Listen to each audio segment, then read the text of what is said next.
To all the respected viewers, hope that you would be in good condition. As you know that we are learning the usage of since and for. Today we will do exercise regarding since and for from class 9 English. Let us do for versus since. Knowing when to use for and when to use since is important. For is used to mention a specific period or duration of time. For जेका है वह use थींदी आहे छा खे mention करण लाइ specific period और duration of time.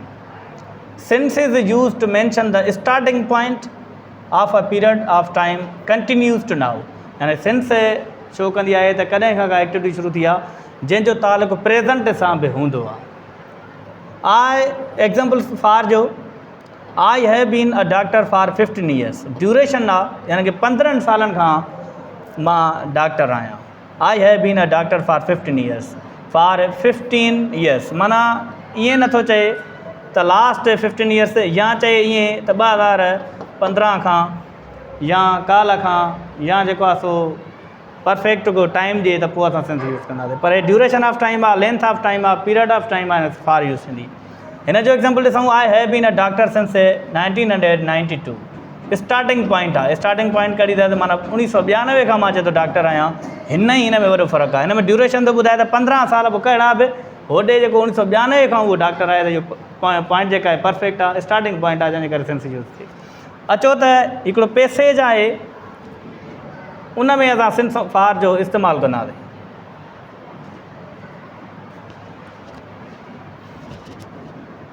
My father is a remarkable man. मुंहिंजो पीउ हिकिड़ो रिमार्केबल मैन आहे, यानी कि वंडरफुल इंडस्ट्रियल महिनत कश. ही हैज़ बीन वर्किंग. ही कमु करे रहियो आहे. ही वॉज 15 years old. यानी कि ही कमु करे रहियो आहे जॾहिं हू 15 सालनि जो हुयो, यानी कि 15 सालनि जी उमिरि हुई त हू कमु करे रहियो आहे. त हीउ पॉइंट ऑफ टाइम आहे त हिते असां छा यूज़ कंदासीं?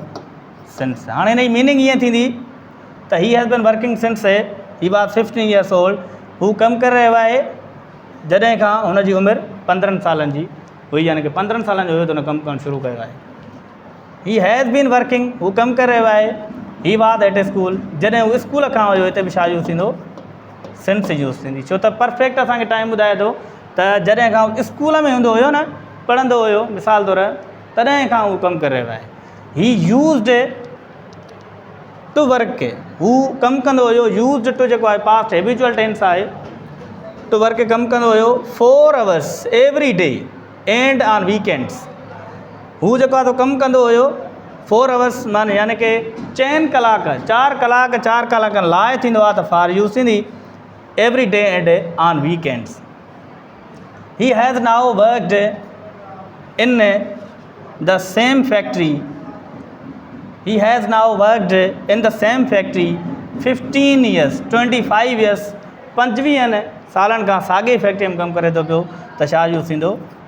फॉर यूज़ थींदी. छाजे करे त हिते स्टार्टिंग पॉइंट न आहे. 25 साल कहिड़ा किथां को स्टार्टिंग आहे उहा का ख़बर न आहे. Dash he started working at the factory. He has been promoted many times.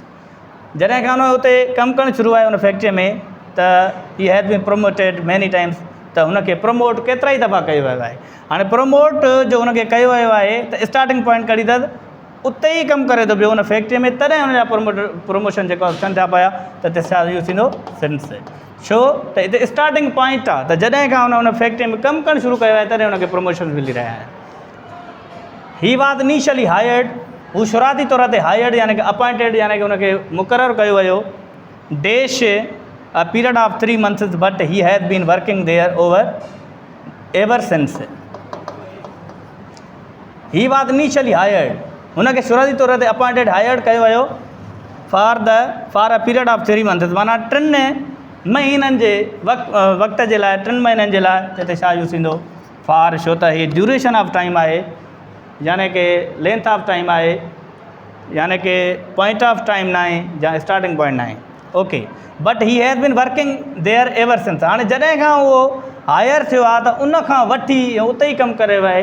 त हिते सिंस छो थी? छो त ॿुधाए थो पियो त जॾहिं खां उते माना हू वियो आहे उते हू कमु करे रहियो आहे. ही was hired as a peon with the responsibility of making tea हिन खे हायर कयो वियो हुयो एज़ अ पियान, माना पटे वाले तौरु विद रिस्पॉन्सिबिलिटी। इहा उनजी ज़िम्मेवारी हुई बेकिंग टी, चांहि ठाहिणु एंड डिलीवरिंग पार्सल्स, ऐं पार्सल्स जेके थींदियूं आहिनि उहे डिलीवर करण यानी की पहुचाइण जी, एंड डॉक्यूमेंट्स, ऐं जेके डॉक्यूमेंट्स थींदा आहिनि ऑफिस में उहे पुॼाइण जी एज़ रिक्वायर्ड जेके ज़रूरत में हूंदा हुया। ही started working RS 25 rupees a day, यानी कि हुन 25 रुपए जे हिसाब सां, यानी कि हुनजी जेको वेज हुई, तारीख़ हुई, 25 रुपया हुई।